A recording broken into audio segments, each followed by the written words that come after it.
우리가 예수님을 잘 안다고 생각을 합니다. 그런데 우리 인생에 참 무서운 것이 한 가지 있다면은 그것은 아마도 익숙해지는 것일 것입니다. 처음에는 신앙생활이 감사했습니다. 그런데 그것이 익숙해지니까는 감사가 당연해지는 것입니다. 처음 예배드릴 때는 가슴에 스며드는 그 말씀이 눈물로 다가왔는데 어느 순간부터 익숙해지기 시작합니다. 처음에 기도할 때에는 간절했습니다. 그런데 어느 순간부터 기도가 습관이 되어버렸습니다. 심지어 예수 믿는 것도 익숙해질 수가 있다는 겁니다. 그런데 여러분, 예수님께 익숙해지는 것과 예수님을 믿는 것과는 전혀 다른 것입니다. 오늘 이 본문에 나오는 나사렛 사람들이 바로 그랬습니다. 예수님께서 고향에 가셨어요. 사람들은 예수님의 말씀을 듣고 깜짝 놀랐어요. 아니 도대체 이 사람이 어디서 이런 것을 얻었느냐? 그런데 곧바로 이렇게 말을 합니다. 아니 이 사람은 마리아 아들 목수가 아니냐? 예수님의 지혜와 능력을 그들이 분명히 보았음에도 불구하고 그들은 예수님을 믿지 않았습니다. 왜 그렇습니까? 너무 익숙했기 때문입니다. 우리가 저 사람을 아는데, 저 사람의 가족을 아는데, 내가 어렸을 때부터 봐왔는데 그들의 지식이 오히려 믿음을 가로막았습니다. 여러분, 오늘 우리에게도 똑같은 이런 일들이 일어날 수 있다는 겁니다. 나는 이제 나이가 많아. 내 형편은 안 변해. 내 가정은 원래 그래. 내 몸은 이렇게 이미 되어버렸어. 우리 자녀는 소망이 없어. 교회도 예전 같지가 않아. 전도를 해도 그렇고 예전 같지가 않아. 여러분, 우리가 이렇게 생각하고 답하는 것이 무엇입니까? 현실을 오랫동안 바라보다가 하나님의 하시는 일을 잊어버렸기 때문입니다. 오늘 하나님께서 우리에게 말씀합니다. 내가 익숙하게 알고 있는 현실이 내 인생의 마지막 장면은 아니다. 예수님은 여러분 지금도 일하고 계십니다. 그러므로 오늘 이 말씀을 붙잡고 세 가지를 저와 여러분이 함께 보기를 원합니다. 첫 번째로, 익숙한 현실이 예수님의 능력을 가리지 못하게 하나. 오늘 본문 2절에 이 사람이 어디서 이런 것을 얻었느냐? 이 사람이 받은 지혜와 그 손으로 이루어지는 이런 권능이 어쩌미냐? 이 놀라운 장면 아닙니까? 사람들이 예수님의 지혜는 인정을 했습니다. 예수님의 능력도 그들이 보았습니다. 그런데 3절에 보니까 문제가 됩니다. 이 사람이 바로 마리아 아들 목수 아니냐? 그들은 예수님이 누구신지 자기들이 알고 있는 예수님의 과거를 더 크게 보았습니다. 예수님을 목수라고 부르는 것 자체가 틀린 말은 아닙니다. 그러나 그들에게 그것이 예수님을 제한한다는 말이 되어버린 겁니다. 인식을 잘못한 거죠. 목수였던 사람이 어떻게 우리를 이렇게 변화시키겠어? 우리와 같이 자랐잖아. 이런 인식을 갖게 된 거예요. 여러분, 예수님은 고향에서 인정을 받지를 못했어요. 바울은 예수님이 자기 고향에 갔는데 동네 사람들이 예수님의 그 능력을 인정을 합니다. 그런데 그것을 받아들이질 못하는 거예요. 여러분, 우리도 하나님의 능력을 제한할 때가 있습니다. 나는 평생 어떻게 살아왔습니까? 우리 가정은 안 됩니다. 이 나이에 무엇을 새롭게 시작하겠습니까? 이런 인식들. 나는 너무 늦었어요. 이렇게 고백을 합니다. 현실주의적이죠. 그러나 성경은 말합니다. 이사야서 43장 19절에 보면은 보라 내가 새 일을 행하리니 이제 나타낼 것이라. 할렐루야. 이것이 내 고백이 되어져야 되는 거예요. 하나님은 과거의 이력으로 미래를 역사하지를 않습니다. 영적 사람은 언제나 하나님의 현재 하시는 일을 보고 계시는 거예요. 세상 사람들은, 영적으로 피폐해진 사람들은 과거를 보고 판단을 합니다. 현재의 형편을 바라봅니다. 그러나 하나님께서는 그거와 다른 거예요. 하나님은 가능성을 보는 거예요. 그 사람 안에 있는 가능성을 보시는 거예요. 나이와 관계없습니다. 현실과 관계가 없어요. 하나님은 그 형편 속에 일하실 미래를 보고 계시는 거예요. 여러분, 나이가 하나님의 능력보다 크지 않다는 것을 믿으시기 바랍니다. 우리의 실패가 하나님의 은혜보다 크지 않습니다. 내 가정의 문제가 하나님의 능력보다 크지 않다는 거예요. 여러분, 질병과 경제적인 어려움과 관계의 문제도 예수 그리스도의 능력을 결코 넘어설 수가 없습니다. 로마서 4장 17절에 하나님은 이렇게 말씀을 합니다. 없는 것을 있는 것으로 부르십니다. 할렐루야. 아직 보이지 않는다고 없는 것이 아닙니다. 하나님께서 말씀하시면은 없는 곳에서 길이 열려지는 겁니다. 사무엘하 19장에 보면은 다윗이 아들 압살롬의 반역으로 피해서 도망을 다니다가 다시 예루살렘으로 돌아옵니다. 그때 다윗을 도왔던 사람이 있었습니다. 바르실레라는 사람인데 다윗이 그에게 이렇게 말을 합니다. 나와 함께 예루살렘으로 가자. 그런데 바르실레가 뭐라고 이야기를 합니까? 이제 내 나이가 80세입니다. 왕궁에 가서 무엇을 먹고 마실지 그리고 판단할 능력도 없고 젊은 사람처럼 즐길 수도 없다라고 합니다. 그런데 바르실레는 자신의 나이 핑계로 하나님의 받은 그 사명을 부정하지를 않았습니다. 오히려 자기 대신 김합을 보내어서 다윗과 함께 하게 합니다. 여러분, 나이가 많아지는 것은 결코 사라지는 것이 아닙니다. 할렐루야. 하나님 안에서 오히려 인생을 통해 축적된 그 믿음이 다음 세대에 흘러가는 시간이 되어질 수가 있는 것입니다. 그래서 오늘서부터 여러분 이렇게 말을 하십시오. 나는 안 돼. 이 말 대신에 이렇게 고백을 하십시오. 나는 모르지만은 하나님은 아신다. 나는 할 수 없지만은 예수님은 할 수 있다. 내 현실은 막혀 있지만은 하나님께 길이 있다. 바로 이것이 여러분 믿음인 줄로 믿으시기를 바랍니다. 주님이 함께 하시면은 불가능이 없는 줄로 믿으시기 바랍니다. 그 예수님을 우리 안에 모셔야 되는 거예요. 그러면은 우리의 삶이 넉넉해지는 거예요. 지금 하나님이 여기 임재하시는 거예요. 이것을 우리가 믿어야 내가 능력이 있는 거예요. 여러분, 예수님이 계시고 지금 우리 가운데 지금 성령이 우리 안에 충만하게 채워져 계신 거예요. 그래서 성령이 임하면은 내 마음이 열어지고 하나님의 말씀이 우리가 들을 때에 그 말씀이 실제가 되어지는 거예요. 할렐루야. 두 번째로 보면은 사람의 이 평가보다 하나님의 말씀을 크게 보라는 거예요. 많은 사람들이 사람의 평가에 마음이 크게 동합니다. 어느 4절에 보면은 예수님께서 그들에게 이르시되 선지자가 자기 고향과 자기 친척과 자기 집 외에는 존경받지 못함이 없느니라. 예수님은요 고향에서 지금 거절을 당했어요. 하나님이 자기 고향에서 거절을 당했다 이거예요. 왜 고향에서 예수님이 더 힘들어졌을까요? 사람들이 예수님을 너무 잘 안다고 생각했기 때문입니다. 그들은 예수님의 본질을 본 것이 아니라 자기들의 익숙한 선입견으로 예수님을 판단했기 때문입니다. 여러분, 사람의 이 말은요 우리 마음에 큰 영향을 줘요. 응? 아이고 할머니 왜 이렇게 늙었어요? 그러면은 굉장히 충격을 받아요. 사람이 영향을 받는 거예요. 사람 말에 영향을 받는다. 그런데 또 아이고 정말 굉장히 젊어 보이네. 그리고 또 기분이 업이 되는 거예요. 사람한테 영향을 받습니다. 너는 안 돼. 네가 뭘 하겠어? 그 나이에 무슨 변화가 있겠어? 우리 집은 원래 그래. 이런 말이 우리 마음에 박히면은요 그 순간 하나님의 말씀보다도 그게 더 크게 들려지는 거예요. 그게 믿어지기도 하고. 그러나 여러분 성경은 말씀합니다. 사람을 두려워하면은 올무에 걸리거니와 여호와를 의지하는 자는 안전하리라. 잠언 29장 25절의 말씀입니다. 로마서 8장 31절에는 이렇게 사도 바울이 선포합니다. 만일 하나님이 우리를 위하시면 누가 우리를 대적하리요?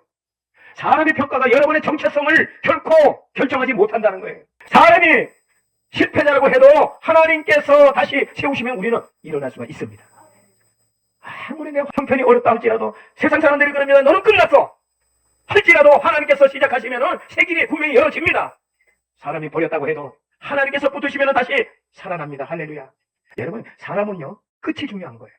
물론 뭐 과정도 중요하지만 끝이 얼마나 빛나냐 그게 중요한 거예요. 끝이 좋아야 돼요. 끝이. 하나님은 우리를 끝자락에서 세워주시는 줄로 믿습니다. 예수를 믿고 내 안에 성령이 충만해지면은 모든 걸 초월하는 거예요. 할렐루야. 여러분 세상이 우리를 판단할 때에 너는 끝났어. 네 나이에 뭘 해? 이렇게 우리에게 자극을 준다 할지라도 하나님이 하시면은 하나님께 내가 붙들리면은 가능성이 열어지는 거예요. 할렐루야. 여러분 요셉을 한번 생각해 보세요. 요셉은요 그 아버지의 총애를 받아가지고 형들이 굉장히 그 시기를 해서 요셉을 미워했잖아요. 그래서 요셉을 갖다가 형들이 구덩이에 던져버렸어요. 죽으라고. 그리고 구덩이에 빠진 그 요셉을 노예로 팔아버렸잖아요. 그 어린 요셉이 얼마나 억울하겠어요. 형들의 시기로 인해서 노예로 팔려갔는데 또 거기에서 감옥 생활을 합니다. 그런데 하나님은요 그 어려운 극한 속에서도 결코 요셉을 버리지 않았다는 겁니다. 사람들은 현재 요셉을 보았지만은 하나님은 요셉의 미래를 보고 계셨습니다. 할렐루야. 창세기 50장 20절에 보면은 요셉이 이렇게 고백을 합니다. 형들을 향해서 당신들은 나를 해하려 했지만은 하나님은 그것을 선으로 바꾸사. 여러분 사람이 여러분에게 행한 것을 여러분이 인생의 최종 결론으로 생각하면 안 됩니다. 할렐루야. 사람들이 넌 늙었어 그걸로 끝나면 안 되는 거예요. 여러분 자꾸 인간이 이 피폐된 생각 때문에 우리가 그렇게 살 수밖에 없는 거예요. 다른 사람이 또 거기에다 자꾸 영향을 주잖아요. 너는 늙었어. 네가 늙었는데 뭐래? 힘 있어? 힘도 없지? 아니 현실적으로 똑같이 얘기를 해줘. 그러나 하나님은요 무한한 능력이 가지고 계신 거예요. 할렐루야. 여러분, 하나님께서는 저와 여러분에게 하실 일이 남아 있습니다. 오늘 예수님께서 자기 고향에서 그냥 능력이 있음에도 불구하고 그 사람들이 그것을 인정하지 못하고 선입견으로 자기들이 인식한 그것을 현실 그대로 받아들이니까 그들에게 아무런 능력이 나타나지 않은 거예요. 여러분, 사람의 말이 우리를 무너뜨린다 할지라도 우리는 하나님의 말씀으로 선포해야 될 줄로 믿습니다. 나는 하나님께 버림받은 사람이 아니다. 나는 하나님의 자녀다. 하나님은 나를 향한 계획을 분명히 가지고 계신다. 하나님은 나를 분명히 지금 이 순간도 붙잡고 계신다. 그리고 여러분, 기도하십시오. 주님, 사람의 평가보다도 주님의 음성을 더 크게 듣게 하여 주옵소서. 마지막 세 번째로 보면은, 이 세 번째는 믿음이 있는 곳에 새로운 역사를 우리가 기대해야 한다. 할렐루야. 5절에 매우 중요한 말씀입니다. 거기서 아무 권능도 행하실 수 없어 다만 소수 병자들에게 안수하여 고치실 뿐이었고, 예수님이 그렇게 능력이 많은데 그렇게 권능이 있음에도 불구하고 자기 고향에서 소수의 병자만 안수해서 고치실 뿐이었다고 말을 합니다. 그러면서 6절에 그들이 믿지 않음을 이상히 여겼더라. 여기서 우리가 조심해야 합니다. 이 말씀, 예수님께서 자기 고향에서 능력이 부족했다라고 해석을 하면 안 됩니다. 예수님의 능력이 부족했던 것이 아니고 나사렛 동네 사람들이 불신앙, 그 불신앙이 하나님의 역사를 받아들이지 못하게 한 것입니다. 마태복음 13장 58절에 보면은 이것을 더 분명하게 말합니다. 그들이 믿지 않음으로 말미암아 거기서 많은 능력을 행하지 아니하였더라. 할렐루야. 믿음은 하나님을 움직이는 인간의 힘이 절대 아니라는 거예요. 믿음은 하나님께서 하시는 일을 받아들이는 열린 마음을 말하는 겁니다. 믿음은 이렇게 말하는 것이에요. 주님, 저는 방법을 모릅니다. 그러나 주님께서 방법이 있다는 것을 내가 분명히 압니다. 제가 언제 회복될지는 모릅니다. 그러나 주님이 나를 버리지 않으셨다는 것을 내가 믿습니다. 여러분, 이 고백이 있어야 돼요. 기도해야 됩니다. 우리의 가정 어떻게 변화될지 나는 모르겠습니다. 그러나 주님께서 일하실 것을 믿습니다. 이게 믿음이에요. 히브리서 11장 1절에 믿음은 바라는 것의 실상이요 보이지 않는 것들의 증거라. 마가복음 9장 23절에 예수님께서 말씀을 하십니다. 믿는 자에게는 능치 못함이 없느니라. 성경, 구약 성경 역대하 24장에 보면은요, 제사장 여호야다가 죽었습니다. 그 후에 유다 백성들이 제사장이 죽고 나니까 하나님을 다 떠나버렸어요. 그때 여호야다의 아들 스가랴가 백성들 앞에서 크게 외칩니다. 너희가 하나님의 계명을 버렸으므로 여호와께서도 너희를 버리셨느니라. 그런데 사람들이 스가랴의 말을 듣지 않았습니다. 오히려 이 말을 듣고 스가랴를 돌로 쳐 죽입니다. 그런데 놀라운 것은 바로 이것입니다. 사람들이 하나님의 말씀을 거부했다고 해서 하나님의 말씀이 실패한 것이 아니라는 사실입니다. 사람이 여러분 거절해도 하나님의 말씀은 분명히 살아있음을 믿으시기 바랍니다. 때로는 우리가 기도를 했는데 응답이 되지 않습니다. 말씀을 붙들었는데 상황이 바뀌지 않습니다. 그러면 우리는 쉽게 생각을 합니다. 하나님이 안 계신 거 아닙니까? 하나님의 침묵은 여러분 부재가 아니에요. 하나님은 보이지 않는 곳에서도 분명히 일하십니다. 그러므로 오늘 우리가 해야 할 일은 여러분 환경을 바꿔달라고 기도하기 전에 환경을 바라보는 눈이 바꿔져야 돼요. 시선이 바꿔져야 돼요. 할렐루야. 기도가 바꿔져야 돼요. 그렇게 보이지 않지만 그렇게 된 것을 환상을 보면서 기도하라는 거. 주셔서 감사합니다. 채워주셔서 감사합니다. 부흥되게 해주셔서 감사합니다. 이렇게 기도하라는 거. 우리 집이 크게 번영이 되게 하여 주심을 감사합니다. 그 번영된 그 모습을 환상을 보면서 기도하라는 거예요. 하나님은 우리의 시선을 바꾸라는 겁니다. 할렐루야. 병든 내 몸이 지금 치료받은 것을 감사하라는 거예요. 할렐루야. 뛰고 걷고 하는 것을 환상을 보면서 행동을 취하라는 겁니다. 내 눈을 예수님의 십자가 보혈로 깨끗하게 씻어주셔서 꼭 보아야 될 것만 보게 하여 주시고 하나님의 비전을 보게 하여 주옵소서. 이렇게 해야 돼요. 여러분, 우리 상황이 지금 끝나 보여도 하나님의 이야기는 분명히 끝나지가 않았습니다. 결론적으로 오늘 보면은 예수님께서는 고향에서 거절을 당했습니다. 그러나 예수님께서는 결코 우리를 포기하지 않으셨습니다. 오늘 이 본문에서 가장 놀라운 사실은 무엇입니까? 예수님께서 자기 고향에서 사람들에게 거절당했다는 사실입니까? 아닙니다. 더 놀라운 것은 거절당하신 예수님께서 사람을 포기하지 않으셨다는 거예요. 여러분, 사실 보면은 굉장히 절망스럽잖아요. 자기 고향에서 배척당하고 예수님을 그냥 죽이려고 그냥 절벽으로 막 끌고 가잖아요. 이렇게 되면은 예수님이 실망을 해버릴 거예요. 아유, 저것들 그냥 포기해버려야지. 그런데 예수님은 포기를 하지 않았어요. 사람들은 자꾸 상처를 몇 번 받고 충격적인 상황을 맞이하면은 그 사람과 절교를 해버려요. 우리 예수님은 고향 사람들에게 거절을 당했지만 그들을 버리지 않았어요. 그리고 예수님은 십자가로 가십니다. 사람들은 예수님을 배척했습니다. 인간의 거절이 하나님의 사랑을 이길 수가 없다는 분명한 증거인 것입니다. 여러분, 부활이 무엇입니까? 끝이라고 생각했던 그곳에서 하나님께서 새로운 시작을 만드시는 사건입니다. 오늘 우리의 소망은 내 능력 안에 있지 않습니다. 지금 내 환경 속에 있지 않습니다. 사람들의 평가에 있지도 않습니다. 우리의 소망은 바로 예수 그리스도 안에 있습니다. 할렐루야. 부활하신 예수님께서 성령으로 우리에게 오셨습니다. 성령께서 오시면은 우리가 끝났다고 생각하는 그 시점에 다시 한번 우리에게 소망의 불을 지펴 주십니다. 성령께서 내게 오셔서 기도할 수 있는 에너지를 부어주시는 거예요. 할렐루야. 우리는 미워하면 그 사람을 사랑할 수 있는 마음이 뚝 떨어집니다. 그런데 성령이 임하면은, 예수 그리스도의 부활의 능력이 내게 임하면은 사랑할 수 없는 사람을 사랑할 수가 있는 거예요. 다시 믿을 힘이 생겨나는 줄로 믿습니다. 오늘 하나님께서 저와 여러분에게 말씀하는 것이 있습니다. 내 인생은 끝나지 않았다. 너의 가정도 끝나지 않았다. 너의 사명도 끝나지 않았다. 너의 믿음도 끝나지 않았다. 내가 아직 너를 굳건히 붙들고 있다. 그러므로 오늘 저와 여러분이 이렇게 결단을 해야 합니다. 주님, 익숙한 현실에 갇히지 않게 하여 주옵소서. 할렐루야. 중요합니다. 사람들의 평가보다 하나님의 말씀을 더 크게 보겠습니다. 이런 결단이 있어야 돼요. 내 눈에 보이지 않아도 하나님께서 분명히 지금 새 일을 행하고 계신다. 그리고 여러분, 십자가를 바라보세요. 부활을 바라보십시오. 성령님을 인정하고 환영하고 모셔드리고 그 성령님을 의지하는 여러분 되시기를 바랍니다.